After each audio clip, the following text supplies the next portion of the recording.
Hello, and welcome to Follow Your Curiosity, where we explore the ups and downs of the creative process and how to keep it moving.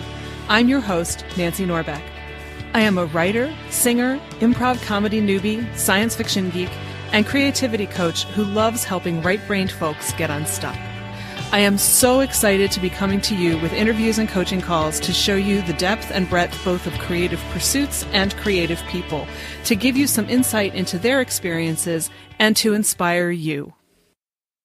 One of the reasons I started this podcast was to explore creativity and curiosity in all its forms, including those we don't tend to think of as creative, because I'm pretty sure there's very little in this world that doesn't qualify. My guest today is a great example of that very belief. I was thrilled recently to be heading to a Doctor Who convention and have the opportunity to meet up with Robert Smith, a mathematician and fellow fan who not only uses mathematical models to help improve disease management, but who also gained some unexpected fame for modeling zombie outbreaks. The convention was canceled, but Robert was kind enough to talk to me anyway. I know math and zombies may not be what you were expecting, but I promise you won't regret sticking around to hear about just how creative math can be and how that zombie study has had actual real-world impact. And yes, we talk a little about Doctor Who, since Robert has written quite a few books about the good doctor and his adventures. I'm so very pleased to introduce you to Robert Smith. First of all, I'm really, really grateful that you're interested in talking to me. And also, I'm desperately curious because I will confess there's a reason why I majored in English. And it's not that I could never do math. It was just that it never really resonated for me. And it certainly, to me, I still think of math as you have an equation, you get one answer, and that's just how it always is. So I really, really want to hear what you have to say about how math is creative. Right. Okay. So I guess I think of math as a language. It's a dense language, very dense language for some people. But the great thing is it has inherently it has logic and rigor. And so if you want to solve a problem, you're right in some ways, right? It's like you have a premise and then you lead inexorably to a conclusion. And so that conclusion is absolutely robust. If you didn't make any math mistakes, you have an answer that is effectively true, even though your premise may be false. And so, I may have built the wrong model or something like that, but I have a robust system. So for me, math is a tool. Math is something that I use to study infectious diseases. So I effectively think of it as a translation. So I translate from the real world, which is noisy and messy and unpredictable, and I translate into the language of mathematics because of this access to logic and rigor. And then I can have a kind of way through the darkness so I can find an answer that I probably wouldn't have been able to find, or at least have such confidence in, if I was just in the real world. And then I bring it back to the real world. And then I say, okay, now I've solved my real world problem with a real world answer. I just visited Mathland to do it, right? And come back. And then I might say, okay, is this, maybe I've solved my problem, or maybe this doesn't make any sense, right? Or maybe something is not quite right. And if something is not quite right, then I say, I know exactly where the problem is. It's not in the math solution because that's a robust system. It's not translating it back to the real world because that's very easy from like my answer back to the real world. It's creating my model in the first place. And so I kind of go back to my model and say, okay, I need to think much more creatively about what is in this. And I may have ignored things that I should have, considered. I may have considered things in the wrong way. I might have used one kind of form of the function instead of another form. And so for me, that's where I kind of start to kind of delve deeply into exactly what it is that I'm modeling here. How am I doing it? What are the different pieces? And it's a giant jigsaw puzzle to me. I'm sort of pulling all these things together and saying, okay, let's try it. And I may go around this cycle many times. Like I may say, okay, new model, analyze, conclusion, check with the data, see if this makes sense. No, maybe not. Or, talk to biologists or so on. Let me retranslate again, make another model, analyze, come back to the conclusion. And I do this enough times until I have a very good sense of kind of, what's going on, how much do I understand, and also how much can I predict in the future. And for me, math is a very good tool for predicting because you have this way of basically rolling stuff out that is very inexorable. And so I think for me, it's like I think with my mathematician's hat on, yes, of course, I'm just starting with one thing and trying to get an answer out. But with my kind of sort of scientist hat on, let's say I'm mixing and matching back and forth between two things that I'm trying to match to get the best sort of outcome. I'm not trying to get a true outcome necessarily. My model is probably not going to be a true fact. It's going to be a useful description of what's going on. And I hope to get insights I can build a model that's absolutely accurate, but I probably can't analyze that. And so again, I'm making trade-offs to try and say, okay, I will live with some assumptions or some things that I've ignored. But it's just like making a map. Like if I have a paper map, if that was one-to-one, that would be a useless map. I could not fit it in my pocket, and I don't need a map that's one-to-one because I have the real world for that. So instead, I want a map that scales down and say, okay, I need to know what's the important things. What can I leave out? If I need to get home, I need to say, okay, I need to walk to the corner, turn left, see McDonald's, turn there, like the key information, not every blade of grass. And of course, it depends on the scale of the problem. And so I guess now if you think of, say, Google Maps, right, you may zoom in or zoom out. But again, you're still trying to identify what are the key features and what do we need to put in. So for me, that's where it actually involves a lot of creativity and also a lot of discussion with people and kind of, hashing out the model and trying to figure out exactly what are we putting in and, how are we doing it and so on. And I don't need my sort of biology colleagues to understand necessarily all the technical math stuff. What I need them to understand is make the model in the first place. Because I can go away and analyze it, but I don't always have the same instincts and the same experience that they do. So we can together kind of build these good models that, can kind of help us in the real world. Can you give me an example of how you take the real world and translate it into math and back again? Yes. Oh, absolutely. So one of the first major projects I worked on was for considering a HIV vaccine. So there is no vaccine for HIV. So this is a great place where math can come in. And so we said, well, what if there was one, right? And so we looked at all the vaccines in development, and they all have a few things in common. And so one of the things is they're saying the vaccine probably is not going to work very well, right? So that means that the vaccine will sometimes protect you, but more often, in fact, quite often, it will let you get infected. But then the idea is it makes it less bad for you. So the idea is you still, sometimes you don't get HIV when you would have otherwise, but sometimes you do get it, but then it's less bad. So and that means you live longer. Also, you're less likely to pass on to other people. And so we were sort of saying, okay, from this kind of premise, because that seems to be the premise of all the vaccines that they're building, what would that mean? And so we built a model which basically incorporated those things. And so we've now got this idea for a system where we have a vaccination and so on. And then what's the net outcome? Okay, so let's roll this out and see. And the particular question we were concerned with is, could a HIV vaccine make things worse? And the answer turns out to be very clearly yes. Right? And mathematically you show this and you say, okay, right, now is our task to figure out, does this make sense or not? Right? So we've just shown that the vaccine is going to make things worse. And because you tell people, they say, well, but surely that seems backwards. Yeah. People think a vaccine is good. And then you start to realize, okay, well, what factors are going into this? And one thing you realize is that if people are living longer with the disease, which is a great outcome that you want, well, now they're just alive longer to have more sex partners, to share more needles and so on. And so they can just spread HIV by existing for longer. And so, okay, we do want them to exist for longer. That's good. And then you figure out trade-offs and said, okay, we could allow that. And that is exactly what we want, of course. But the trade-off is you need to lower the viral load. And so there's effectively an individual-based concern, which is the person with HIV wants to live as long as possible. And then there's a group concern, which is you want less HIV in the community. And so if you can lower the amount of virus sufficiently, well, that it helps for long life, but it also helps for reducing the transmission. And these two are not quite so one-to-one. So what you want to do is design vaccines that will lower the transmission, and we can precisely quantify how much for years of life saved. And we can say for every year of life saved, here is how much transmission you need to lower by. And if you're going to release a vaccine that only gave you extra life, but didn't reduce the transmission, that's going to be a bad vaccine. So, of course, you want years of life, but you also want less HIV all over. And so that was sort of part one. And then we went to part two, which said, okay, the obvious problem with the HIV vaccine is a lot of people are going to say, hooray, I never have to use a condom again. I can share all the needles I want. I'm going to be very risky. Yes. And if risk behavior goes up, then you have a huge problem, right? Because now we have this vaccine that doesn't work that well. And yet lots of people who either got the vaccine are going to be going crazy, or possibly people who didn't get the vaccine are going to be going crazy because they say, oh, well, people are vaccinated out there, so my risk has probably gone down.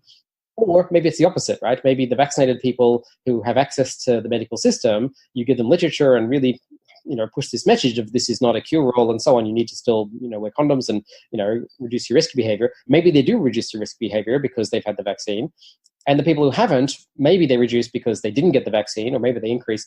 And the honest truth is you don't know. You have no way of knowing what people are going to be doing. And people are really hard to model. So the great thing about mathematics is you can do all options at once. And so we said, well, what if the vaccinated go up? What if they go down? What if the risk behavior goes up or down in the unvaccinated?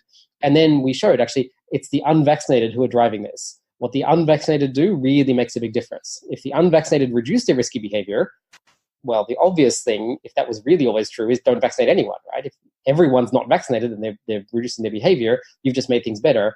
But that's obviously not very likely. That's kind of the propaganda vaccine. And so, you say, hey, it's a great vaccine, but you'd better be better if you don't have it. Some people may do that, but that's probably not the case.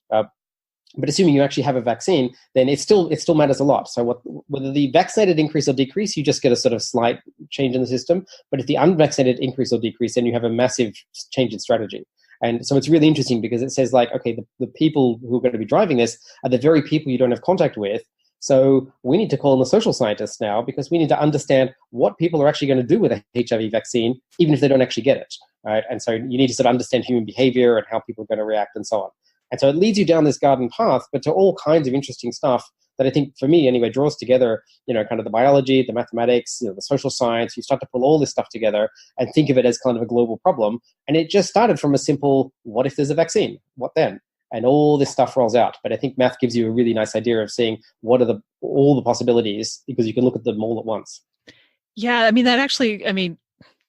just hearing you describe it, not actually being involved in the process, which I'm sure took a lot of time, sounds a bit overwhelming. But I'm also fascinated by the fact that it seems to get into everything. It's like it's going well beyond the question of all of the biological factors. Yes, exactly. And I'm very much one for kind of a holistic approach to disease. I teach a disease modeling course where some of it is learning the biology, some of it is making models using mathematics and analyzing them, and some of it is, class discussions about the ethics of, disease control, which are absolutely fascinating. And all this stuff that pops up and, people writing essays on, ethical issues and giving presentations and so on, because I feel it's very important to treat scientists, like with this kind of sort of, like understanding that these problems are not just limited to science. Like, you're going to have knock-on effects, and you could invent this great, scientific thing. And if it turns out to be a super weapon that's going to wipe out humanity, maybe you should think about that. And maybe you should examine the consequences and so on. And so many scientists are not interested in that at all. And I've had lots of conversations with people and talking about stuff. And they're like, well, we don't care. We just want, grant money. And we just want to win a Nobel Prize for inventing something new. And so I'm like, okay, but you also have to think about the consequences of your actions. And I think that is something that has not really been done that much. And I think a part of the problem is just this polarization of topics. There are people who are math people and they don't write essays. And there are people who are social science type people who don't do math. And these groups have grown further apart over the years. And I think we need to bring them back together, because to solve any actual problems of the world, you need everyone, right? You need everybody's skills kind of working in tandem, not making these artificial divisions. Yeah, I agree. And actually, so you've brought to mind two things, one of which is that when I was reading one of your articles in the bio that mentioned chaos theory, I, of course, immediately, being who I am, thought of Ian Malcolm, and what you just said also reminded me of, just because you can doesn't mean you should. But I also wondered, because you do have a fairly varied background and interest set, here at least there is such an emphasis now on STEM, and it's like we're divorcing all of the science and engineering and math from the arts. And then sometimes people talk about STEAM, so they include the arts, which then I'm like, well, you've basically got everything then. So, what's the distinction? But, I'm curious to know what your experience is with that, because it sounds to me like you might agree with me that we probably need to keep things together more. Yeah, I mean, one of the funny things actually is mathematics used to not be a science. Mathematics was an art. It was like philosophy. It was the study of kind of, purity and sort of deep thought and so on. And math used to be in sort of, arts departments. And it kind of, over many, many generations kind of drifted over to science. And now we sort of say, oh, it's useful for physics and things like that. And that's also true. But I think mathematics is one that actually can do all kinds of things. And so, it happens to have landed in science. And so now we sort of have STEM. And I sort of understand why there's a big push on STEM. I think that, science is under incredible assault at the moment. True. It's very easy to kind of, paint scientists as villains, as many, many movies do. I think a lot of this comes out of sort of, Second World War stuff and sort of, Nazi experimentation and stuff. And the idea that, there are people smarter than you who are, potentially making experiments that you know nothing about and can't understand is a very terrifying idea to most people. And so that pushes people away. And then you kind of, the boot on the throat of this is, of course, it's, very easy for governments and, sort of, special interests and so on to kind of say, oh, those wacky scientists, like, they're all trying to do wacky things and, and we don't believe any of it. And, like you could easily sow the seeds of doubt for climate change or all sorts of things, and of course, science is not one of those, let's just have an answer and it's it, right? It's science is about kind of the discussion and about throwing more and more questions at something. So it's very easy to hijack that and just say like, oh, okay, well, the scientists don't agree anyway, so do whatever the hell you want, because but actually that's not the right approach, right? The right approach is like, yes, people disagree. That doesn't mean there is no, better answer or less good answer or something. And it also doesn't mean that certain things aren't going to happen, just because you don't really know the ultimate single answer. Like it's not a binary, but it doesn't mean it's not useful. Definitely. I had not realized that math used to be an art. Yeah, It still is in some places, actually. In some universities will still have math not in the science departments, sort of for historical reasons. Wow. I mean, I also read your article about all of your tattoos. So obviously having, actually, I should probably let you explain that briefly. Yes. So I, in the last couple, maybe 3-4 years or so, I've been tattooing myself with kind of, funky designs. And so there's great mathematical images. So I have the Mandelbrot set, which is to me a very visually arresting one. It's from chaos theory.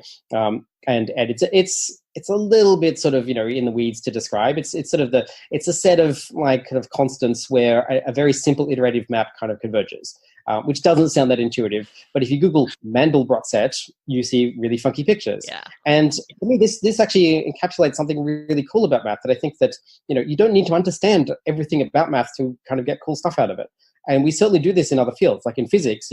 Most people, are very interested in things like, black holes or quarks or Higgs bosons and so on. We can all be like, oh, that sounds really exciting, without having any particular idea of how we actually go and find these or understand them. And, we're not going to read the equations and so on. We're just going to go, oh, cool, and so, I don't see why math can't be the same, actually. I think that math can be just as fascinating and just as exciting to, many more people than it is, who don't need to go and look at equations.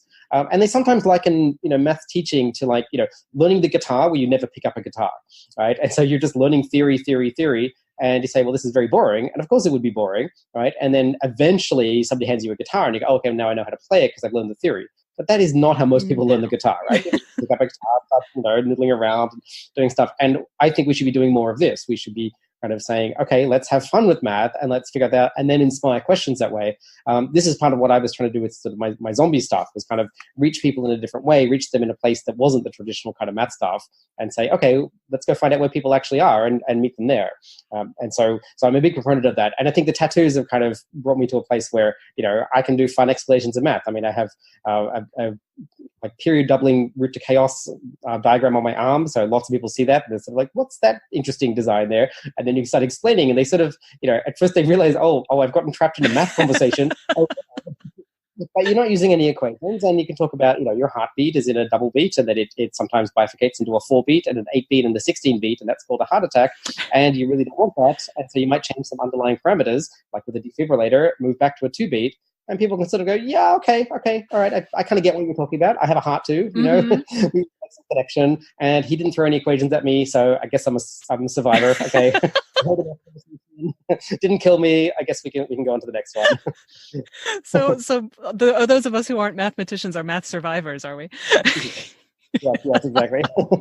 But I think there's a lot of kind of trauma around math, actually, that you talk to people and people either say, oh, I used to love math and I did up to high school or wherever it was they stopped, and that was cool. But there's a large group of people who are very proud of their math ignorance. They're like, oh, I'm terrible at mathematics, and oh, I'm no good at that. And you sort of think, like, if this were reading or something, people don't be like, oh, I can't read. Oh, no, I wouldn't. And it's funny that it's so socially acceptable to be, proudly displaying your ignorance, and but I get it too. I'm also like, yeah, this is a very dense subject. I was teaching a workshop for Public Health Agency of Canada, which is like the CDC of Canada, effectively, and we invited all these, very eminent people, they like do policy decisions and so on about, health stuff all across Canada. And they came and we were giving like a 2-week workshop, and a bunch of people literally fled the room on day one because they saw equations. And their boss was like, you get back in here because this is a serious workshop and we have to do this. And they were running from the room saying, you can fire me if you want. I am not going back in there. Wow. And so you think, how do you reach people who are so terrified of equations that they're going to, literally risk their job? And I actually went to a follow-up some months later, and people were talking about this, and they were literally using the word, I'm a survivor, like, because I was at that workshop, and oh my God, there was math. And of course, all the math side, we tried to keep it as simple as we reasonably could. Mm-hmm. And actually, in the end, was quite successful, and we got a lot of good stuff out of it. But it's a really hard one. It's a hard kind of hump to get over, because people have this sort of inbuilt trauma from high school or whatever, which is usually not taught very well, and engages only a very small segment, and really, really, really frightens the vast majority of people, I think. Yeah, my dad's best friend was a terrible math student, had a very, very hard time with it. And God bless him, he went out and became a math teacher so that he could help kids who had trouble just like he did. So he probably was one of the good ones, but most of us. Yeah, and the good ones are there, but they're not everywhere. Yeah, most of us didn't have that kind of teacher. So since you mentioned the zombies, yes, do tell. Okay. Well, so I was teaching my very holistic disease modeling course, and so students have learned all kinds of things about disease, and I gave them a project, and it said, make a mathematical model of any disease you like. And so, illustrate all the math techniques that we've been learning, but, pick your favorite disease. And people did HIV, malaria, whatever, and tropical diseases and all kinds of things. And one group did zombies, and I immediately thought, this is amazing for the class. Like, my vision was very small. My vision was like, oh, this will make a great class presentation. So I just sort of got my educator hat on, thinking, that'll really help the other students. And the students who came to me, they said later, they thought we thought you would never go for it. They thought, there's no way our professor is going to let us do zombies. But because I was a science fiction person, I'm like, bring it on. This is amazing. And I think I really did grasp this idea of the education part of it. And I didn't see how big it was going to get, but I love the idea that you could sort of, take a fun approach. The good thing about zombies is, of course, there'd never been a zombie model before, because why? and then, but new diseases come along all the time, and so the zombies illustrated the process. And the process is you have to go back to the biology. In this case, video games and movies, but you go back to sort of what there is, and you kind of invent the model from that. And a lot of times this is done backwards. A lot of people kind of come up with some model and then kind of shop it around and kind of have a very poor fit to the biology. And I've always maintained you have to do it properly. You have to go back to first principles, figure out what problem you're trying to solve, what application are you doing, write down the equations that come from it naturally. And so there are, of course, things in the zombie model that, don't appear in any other model. So, for example, the dead don't come back to life in any other. Thank goodness. Sometimes the dead are a factor, so they're a factor in Ebola. So dead bodies can still infect you. So actually, we learn some things from zombies that are actually useful in the real world. But another factor is you don't generally kill anyone who's infected. I mean, right. You may sort of want to or something, but you don't go and execute people with the flu. You try and help them. But with zombies, you're just trying to take them out. And so it's a very different approach. So there are some, massive differences. But on the other hand, there are many similarities. Of course, there's people who are infectious who are going to infect you if you don't protect yourself in some way. And all people will, die of natural causes along the way. Babies might be born. There's all kinds of stuff kind of going on. And those things you can import from other models.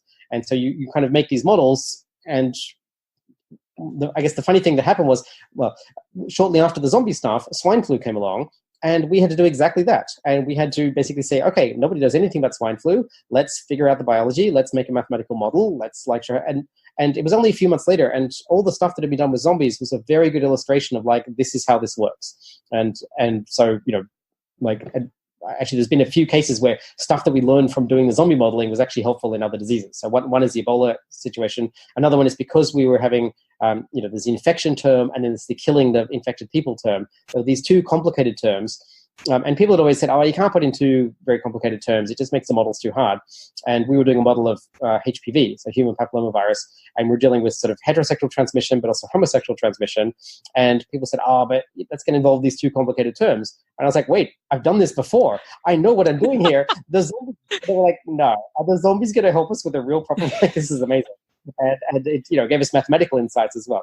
So it was kind of fun stuff. And it's very interesting. It went viral, which I was astonished by. And I was sort of like, oh, right, I guess it's riding on the back of zombies, which are a fun kind of, thought experiment, really. but also, everybody has an investment in zombies somehow. Like my mother knows what zombies are. She's never seen a zombie movie. People zombie-proof their houses. And you kind of, at the end of the day, it's a fun game. If you want to zombie-proof your house, go right ahead, right? On the other hand, if there is a pandemic or something, or an earthquake, whatever, if you have a lot of tin food in your basement, maybe that's not such a bad thing, right? And the CDC got on this too, and they came up with this sort of zombie plan as well. I was actually visiting the CDC at the time with this, because they said, well, this is, people might actually listen to this one, even though it's zombies, which you would think people would be less inclined to, but actually they're more inclined to. I think because you can play a thought experiment in a way that, like, thinking about, an Ebola outbreak is kind of a bit too close to home. Let's worry about that if and when it happens. But zombies, we can always be ready for those. And so I think that same education idea of kind of, for me, educating the rest of my class, it just extended outward. And a lot of people were very surprised to know that there was even such a thing as disease modeling. People said, I didn't know you could use mathematics to study diseases. This is amazing. And a lot of people, I found out later, actually went into the field of disease modeling because of zombies. They were like, this is amazing. This is what I want to do with my life. Oh, that's cool. This is amazing. Yeah. So it really touched a lot of people, really inspired a lot of people. It was also interesting to watch it spread through the media because I'd actually done some work on looking at the effect of the media on diseases. So I looked at media and influenza. And so I sort of thought, well, I might as well look at media and zombies. And I also tracked my own data because I was like watching my own story fly through the media. And I kept Twitter data and Google News data you can find, all sorts of things. And I actually wrote a model of the spread of the zombie story through the media because it went viral and I do viruses. So I was like, oh, why not? Let's make this very better. Well, that's cool. I have to think that the novelty value of zombies probably got a lot of people's attention too. It did, yes. And I think marrying two very unexpected things like zombies and math, just, nobody thought those would go together at all. Right. And actually, what's funny is there's a lot of zombie models out there now. Like I feel like we kind of accidentally invented this sort of discipline of zombie modeling, and you get them turning up all the time, and they're sometimes very handy and very interesting, and have neat mathematical sort of things going on. So every time I think this project is dead, it comes back to life, and then I'm like, oh, wait a minute. Yeah. So when you're doing something like that with, zombies that, something that doesn't exist, how do you know that you got your model right? Very good question. I think the same way we know with anything, which is that you kind of, you can sort of parameterize your model based on some things and then you check it against other things. So it might be that you have, data about some disease right now, and then you make a model, and then maybe you leave off some of the data, and you see if the model predicts the data that you didn't include, and so then you get a good sense of if this makes sense. Or you just make your model now, and you see what happens as more data comes in later. But you do the same thing for the zombies. You can make it based on some movies and some video games, and then test it against other ones. And that's basically what we did. And I kept sending my students off to watch more video games and do things. I mean, the fact that I had a kind of, pop culture kind of sensibility really helped because, they came and said, oh, we've got our model and, here's the thing. And I just said, this thing happens in Shaun of the Dead and, you haven't included it. And they're like, oh, yeah, you're right. And so that's something that, I had because I'm a sci-fi person, horror fan, zombie person, I wasn't a pre-existing zombie person per se, but I'd watched enough movies. Mm-hmm. And so it was very natural to kind of absorb. And so I think having that background had, made a big difference actually. Man, I'm just imagining being the student being told, go watch another movie. Yeah. It was quite funny because they sort of slunk out of the office like, oh, okay, I guess we've got homework to do. But of all the homework you could have, exactly. It'd be like if you said to me, go watch these 4 episodes of Doctor Who and come back and tell me what you learned. I'd be like, okay. Yeah, if I must. I don't think I'd argue with that in the slightest. Yes. So how did you end up, if we kind of go back in time, how did you come to discover what you love about math in the first place? Oh, that's a very good question. So I think actually a large part of it was Doctor Who. So I was a Doctor Who fan since I was, 5 years old. My father had been he was actually a fan of William Hartnell. And so he just watched everything William Hartnell was in, including Doctor Who back in the day. Cool. And then because he had watched Doctor Who, he was kind of watching it again. And I was, watching a John Pertwee episode and just was blown away. Like I was watching The Green Death and I'm sort of watching, like, wow, there's maggots and soldiers. And I'm kind of like, no. I can't watch this new show. I'm 5 years old. And I'm like, no, I'm overcommitted. I've got too many shows. And then so I went back to my room, and then I came out again. I thought I might just peek around, and then I saw the thing that made all the difference: the giant fly. And I'm like 5 years old, going, I have never seen anything so amazing. So I'm hooked. And so for me, I'm now this Doctor Who fan, and kind of, I guess I was smart and I was, kind of a nerd and everything, and it was not cool to be a nerd back then. But actually, Logopolis, Tom Baker's last story, is all about mathematicians sort of modeling the universe and kind of sustaining it. And basically, through mathematics comes ultimate power. And I thought, I'll have some of that. That sounds It's funny because I had just thought of Logopolis right before you said it. Yes, exactly. I think you could model the universe. I think the character of the Doctor as well, this kind of, flamboyant scientist, I was like, oh, I like this. And he's very smart, but he's also not just smart. And it's funny because there's a lot of critiques of science, right? And so, and the Doctor's often critiquing very short-sighted scientists. You look in Planet of Evil or something, and he basically talks this guy into committing suicide because of scientific ethics. And the guy's like, yeah, okay, fair enough. You're right. I pushed the boundaries of science and I wasn't ready. I'll go kill myself. Fair enough. And it's only because the monster takes him over that this doesn't happen. He's ready. He presses eject. He's ready to go. I'm this is very odd for a very science-led show to kind of be it's not rah-rah-rah scientists. It's a particular kind of scientist.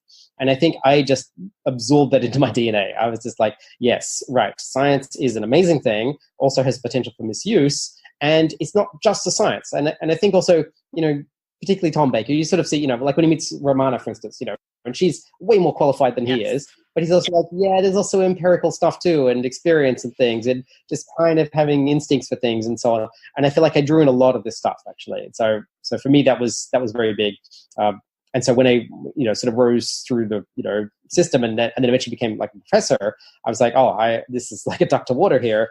And my job is basically to be an international superstar. And I'm cool. I've trained for this my whole life. I watched The Doctor. I have this down. Yeah, exactly. And I travel all the time, and I feel yep. I don't have a TARDIS, but I have the next best thing. I'm all over the world. I mean, diseases are everywhere, and I have expertise. I was in Cameroon a week and a half ago.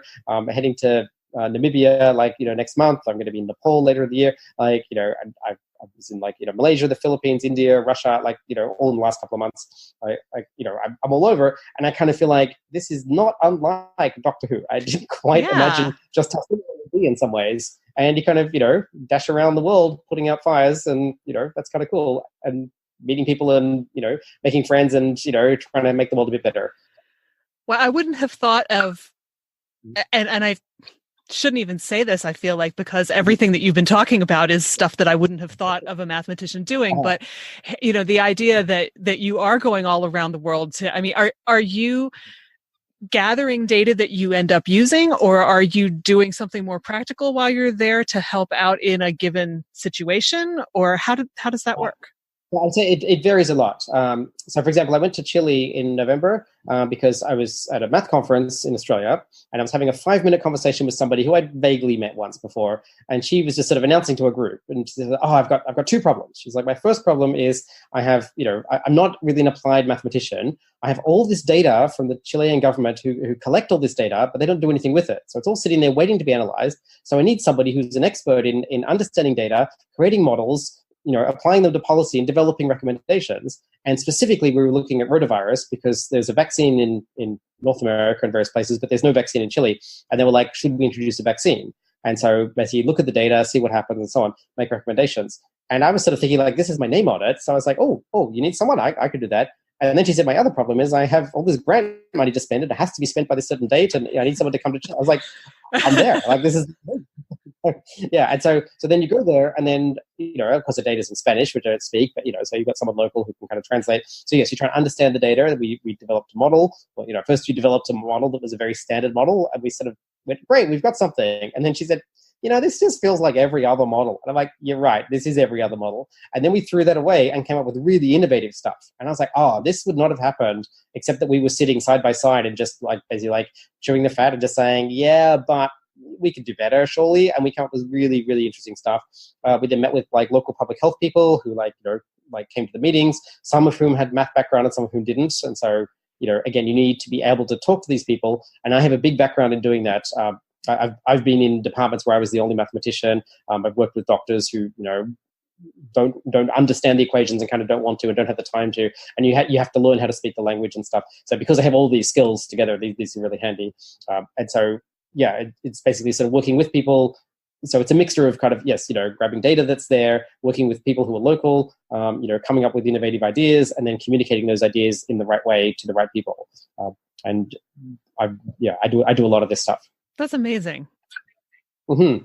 Yeah, it's pretty cool. It really is. I mean, it must be the kind of thing where, you can't go for too many days without feeling like I'm doing something really valuable in the world. I mean, that's fabulous.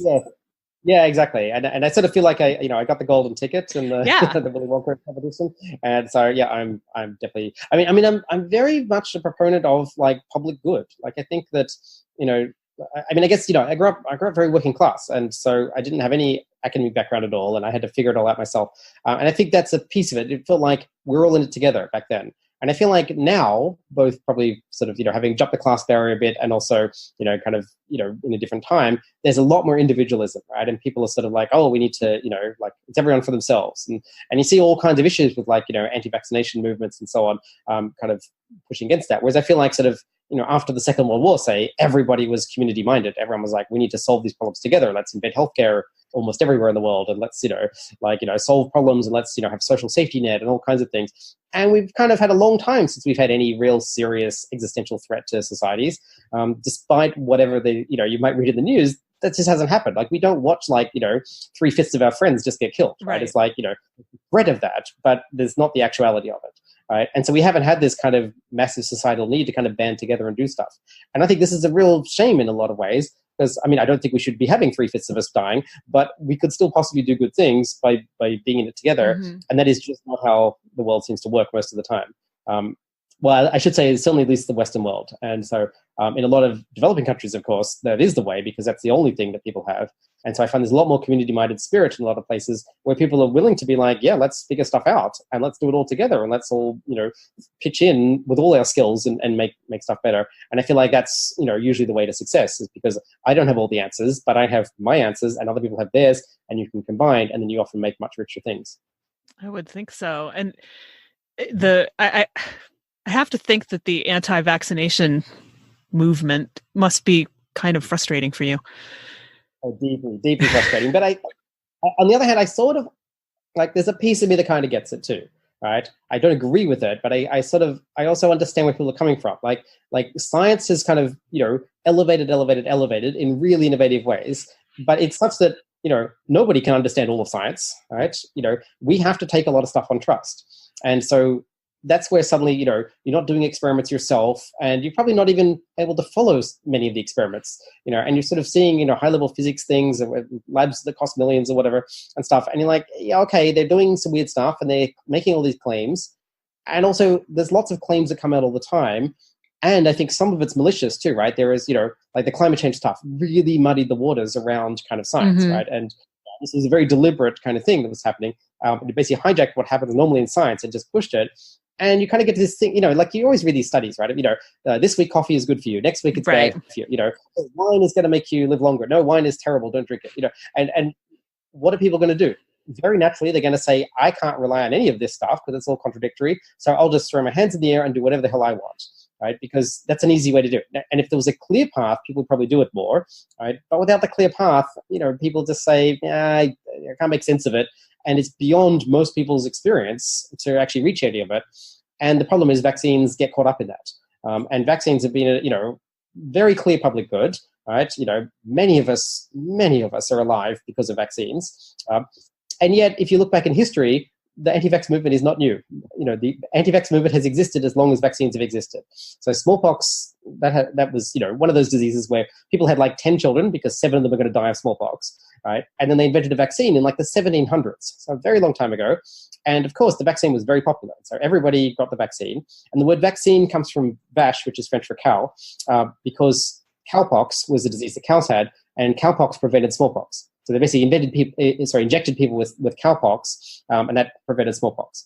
And for a generation, this is great, right? Everyone's like, oh, amazing. Now my kids are not dying. People are living, and you're seeing the effects. And then you go through a couple of generations, and people start to say, well, I haven't seen any of this smallpox for a while, mm-hmm. and why are we injecting this cowpox? And they actually in the 1800s they had like political cartoons which had people as half human, half cow hybrids. Oh, jeez. Because if you get the vaccine, you'll turn into a cow, right? And that seems laughable now. And I'm sure the autism thing is going to seem laughable in 200 years to our descendants. But it's exactly the same thing. It's basically people have not seen these bad diseases, and they're wondering why they have to do a thing that seems a little inconvenient. And of course, exactly what happened, right? People stop taking the vaccine, and for a while it's fine, and then the smallpox comes back, and then it starts killing all the kids again, and then people say, oh, I should get that vaccine again. And these cycles went on, and it went on for 200 years, right? And it's back and forth, and eventually it kind of damped down, and finally smallpox was eradicated. But the way it was finally eradicated was they sent helicopters into the last few villages in the former Yugoslavia, and they just force vaccinated whole villages. And people clearly said, we don't want this vaccine. And the World Health Organization said, too bad, you're getting it. And success. They eradicated smallpox from the planet. This is an amazing achievement. It's one of history's biggest things that we've ever done as humans, right? And we trampled over some individual rights in doing so. And that was in the 70s. So could we do that now? Almost certainly not, right? So we don't have that kind of power anymore. We respect individual rights, which is a good thing most of the time, but sometimes there are necessary circumstances. And so I feel like, this stuff gets very messy. And the reality is we're going to, a lot of people are going to die. And then people are going to sort of say, oh, we should vaccinate again. And the cycle is going to just continue. And over time, probably the arc bends towards good things, but a lot of people are going to suffer in the meantime, and it's kind of sad. But it's also, I think I take a bit more of a philosophical view, as much as I'm, actually actively trying to fight against it. I am doing some work on trying to sort of, see if we can quantify anti-vaxxers and, kind of figure some stuff out there. But I'm also aware that this is how humans are. Yeah, I hadn't realized that there was such a reaction against the smallpox vaccine. So it is a little bit reassuring to think that it's not new. Yeah, we've always sucked. And we have always sucked. So, well. Oh, well. Well, since that's such a cheery subject, let's get into how you got to writing Doctor Who related things. Yes. Yeah, so it's quite a different hat that I wear when I wear my writing hat. So I would say, if you trace it back, though, it all has the same root. So I was always a big Doctor Who fan. And so in the 90s, when there was no TV show, there were books, and I was reading the books, which I really enjoyed. And then the internet came along.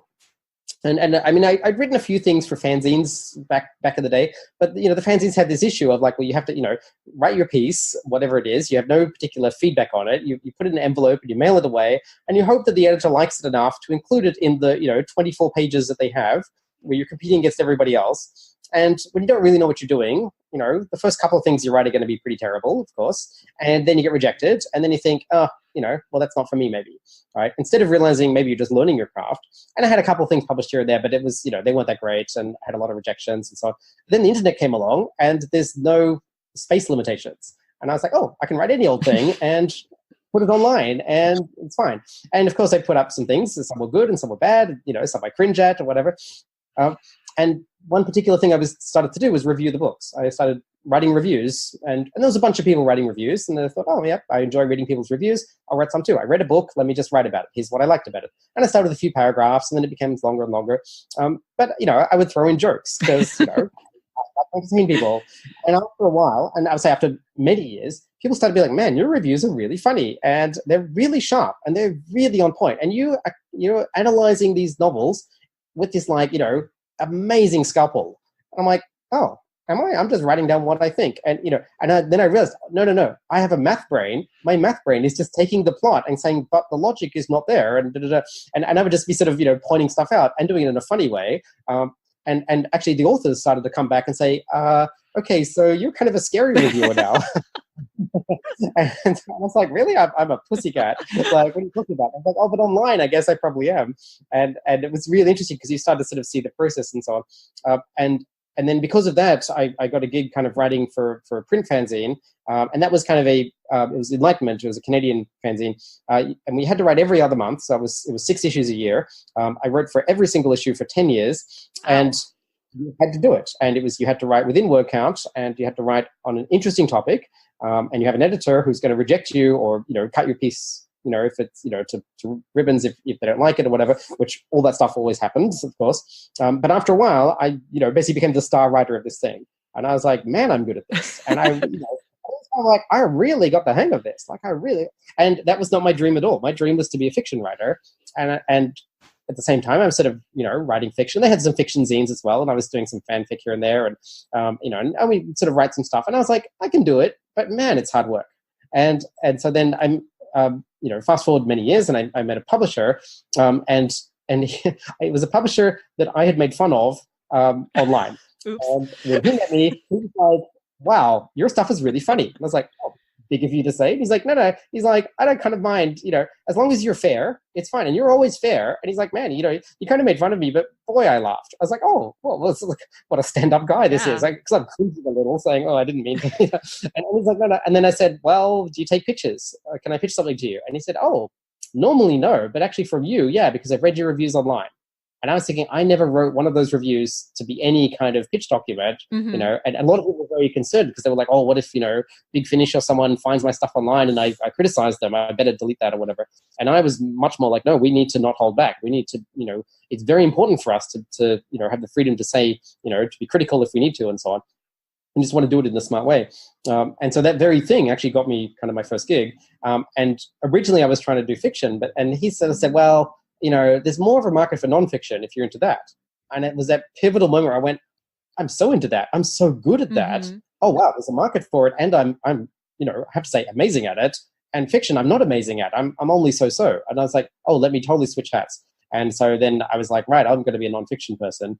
And I think one of the things that I bring to it is, it's not just dry and dusty kind of facts and figures, which a lot of nonfiction often is. It's like, oh, let me, provide an episode guide to a show or something. And it's just, here's fact, here's figure, here's a cast list, here's a summary of the episode. It's like, that's so boring. Like, also, with the internet, you have that stuff already. Like, if I want to know who was in the latest episode, I'll Google that, right? What you can't just Google necessarily is like, amazing insights and kind of, comedy stuff. And so, I mean, you can, of course, but it's harder to find. And, also you bring something in that way. And so for me, it's very much about like, what can I bring that's not found elsewhere? And that's sort of turned into a whole thing. And so my co-author Graham Burke and I, we were kind of, on the same page. He was actually my editor for the fanzine. And so we kind of, launched into a kind of, the first book that we did together was it was a collection of fan articles kind of thing. And I thought it was fantastic. He and I were both like, wow, we've got something really great here. And I still stand by that. I think it was absolutely amazing. The problem is it had a boring title, a boring cover, a boring subtitle, a boring back cover. So nobody ever opened that book. And so I was like, and I know it's still around occasionally. It's called Time Unincorporated. And you see it at people at conventions, even people who I know love my other books. And they sort of pick it up. Maybe they see my name on the cover. So they pick it up and they sort of look at it and kind of maybe like flick through and just put it down again. And I'm like, yeah, right. This book had no appeal. And, it doesn't matter what was inside. Right. There was What a shame. telling it. Yeah. And it was a great and humbling lesson for me. I was like, oh, wow, we wrote a book and it sunk like a stone. And we did another one and it sunk like a stone. And the third one, that took off. And so it was kind of like, wow, that was a steep learning curve. But it also taught me a lot about you have to market your book correctly, not just leave it to the marketing people, because they have, some skills, of course, but they don't always know what it is exactly about your book that's working. And sometimes they try and market it the wrong way and so on. And so we often build in now stuff that makes it appealing. And so, we kind of find the hook, essentially. Yeah. Well, and I know one of the books is a guide to classic Who for people who might not venture in otherwise. And yes, because I am such a classic Who fangirl and I try not to get frustrated with people who've never tried it, who write it off without looking at it. I find that very difficult. I'm curious to know how has that book been received by the people who've read it? Have you actually managed to convert many people who otherwise are like, but it's grainy black and white and the monsters are made of bubble wrap and why would I watch this? Yeah. Yes. So the answer is actually, yeah, absolutely. We have converted people and also people who've used our book to convert their friends. Because it's not watch everything because there's too much of it. So we did it as the 50 Doctor Who stories to watch before you die. And it was the 50th anniversary. Some of course, the new series ones, but yeah, there's about probably 35 odd for the classic series. And it runs from all eras and all Doctors and so on. And we tested this out in our editor, and she was a new Doctor Who fan, but never seen a classic episode. And so she mainlined the entire sort of history of classic Doctor Who in kind of fast forward, because what we realized through writing this was we were writing a history of Doctor Who. We didn't realize we were doing it until we were partway through. We were like, oh, right, because we're taking just kind of the cherries on top of Doctor Who, you're really seeing this really cool show happening. And I remember watching the episodes myself, going I watched you watch Unearthly Child, and then it's the Daleks, then you skip to the Aztecs, and I think then we jump to the War Machines, and then it's kind of Tomb of the Cybermen, and then you're kind of jumping across. And I'm watching this going Doctor Who was the greatest show ever. This is great. I'm only watching the great ones. It wasn't only super quality, because that's kind of a bit boring too. So we threw in some stuff to mix it up. We have the Leisure Hive and the Happiness Patrol and Frontios and things in there that we think are important to watch, and it also gives you a flavor of Doctor Who. But it's not sort of just Android Invasion or something where you just okay, I'm just watching this because it's on and it's between two things. And so our editor had she sort of immersed herself in classic Who, and kind of I think she found the black and white era a little slow, but once she got to the color, she's like, oh my god, Spearhead from Space, this is my new favorite story. And and she was suddenly really engaging in the process, and we sort of thought, okay, this can work. And we have definitely done this with multiple people, and sometimes people are they're not going to watch 50 of them, but they might watch a couple, and at least it's in the guide as to what you might like to see and so on. That's so cool, because I know people who are really, really resistant, and I mean, it's their right to be resistant. They don't have to watch anything they don't want to watch, but I love the idea of, I don't know, I think I usually end up saying something like, yes, the sets wobble and there's green bubble wrap, and sometimes there's a lot of filler and you wish it would go a little bit faster, but underneath it all, there tends to be a pretty good story.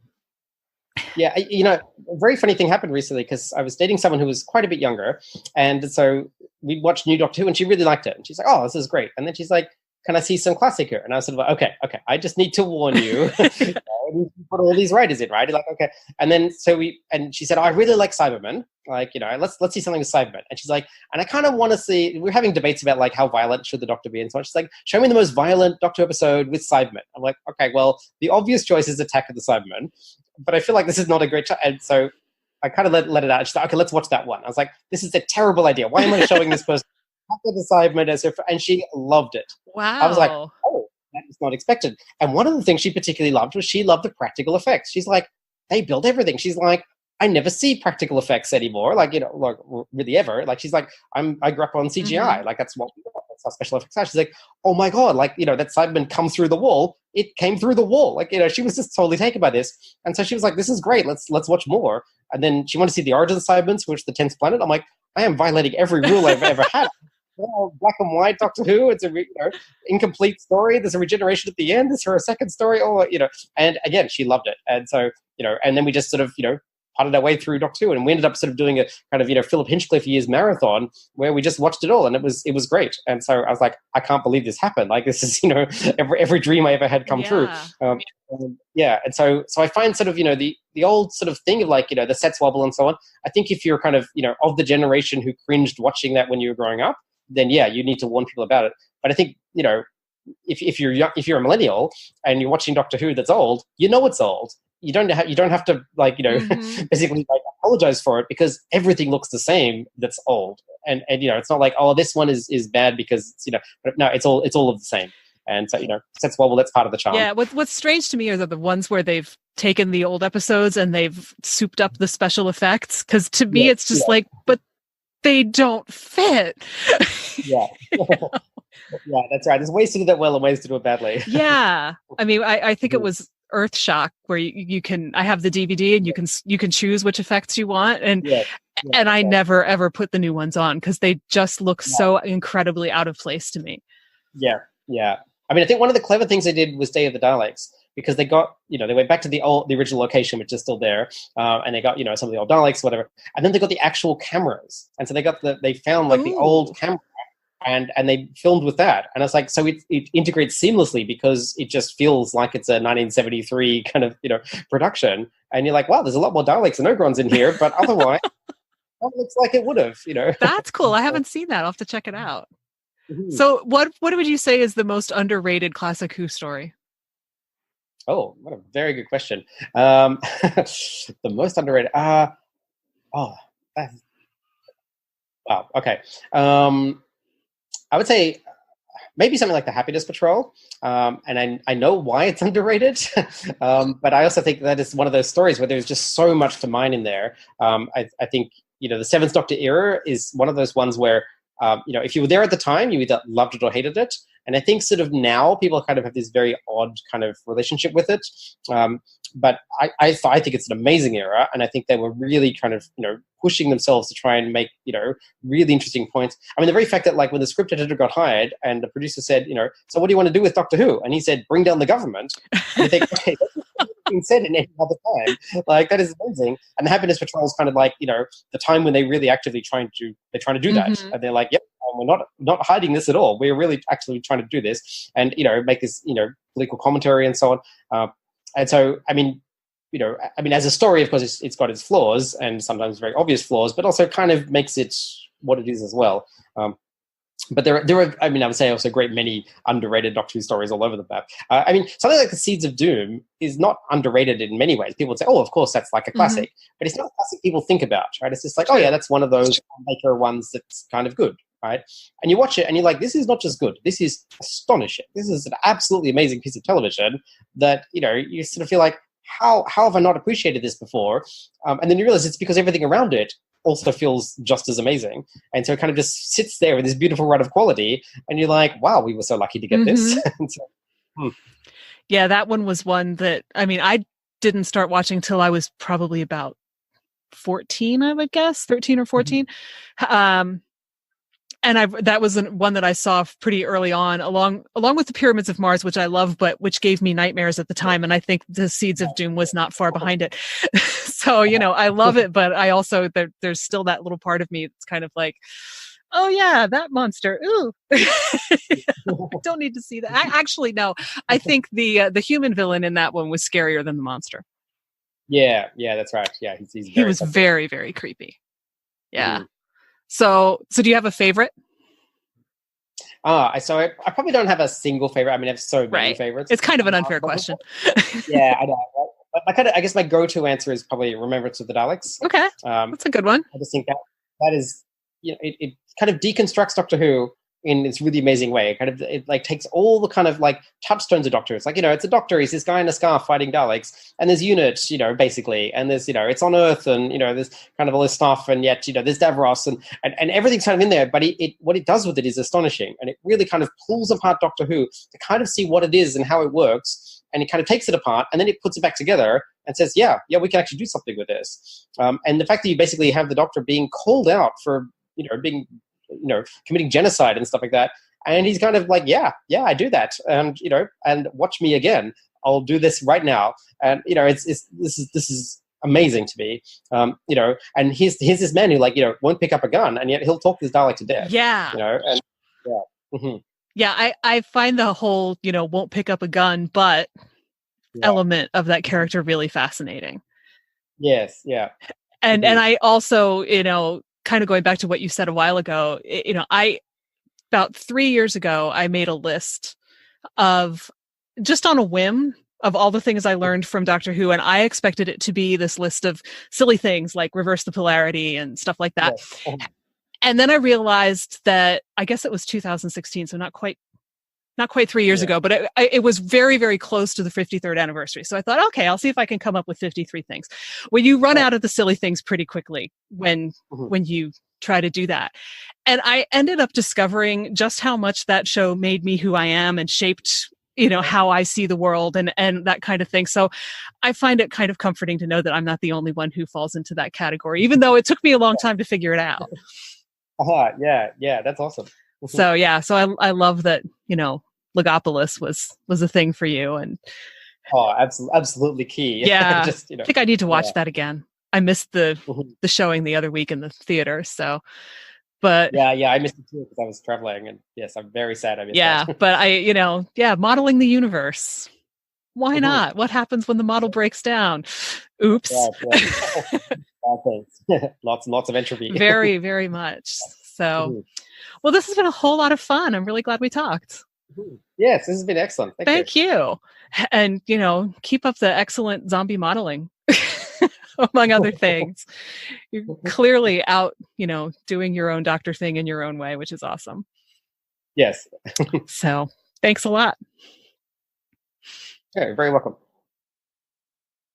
Thanks so much for joining me today. I hope you have a whole new perspective on the art and science of mathematics, and maybe even the usefulness of zombies. Many thanks to Robert Smith for joining me. You can find show notes, the 6 creative beliefs that are screwing you up, and more at fycuriosity.com. I'd also love for you to join the conversation on Instagram. You'll find me at fycuriosity. Follow Your Curiosity is produced by me, Nancy Norbeck, with music by Joseph McDade. If you like Follow Your Curiosity, please subscribe, rate, and review on Apple Podcasts or wherever you get your podcasts. And don't forget to tell your friends. It really helps me reach new listeners. See you next time.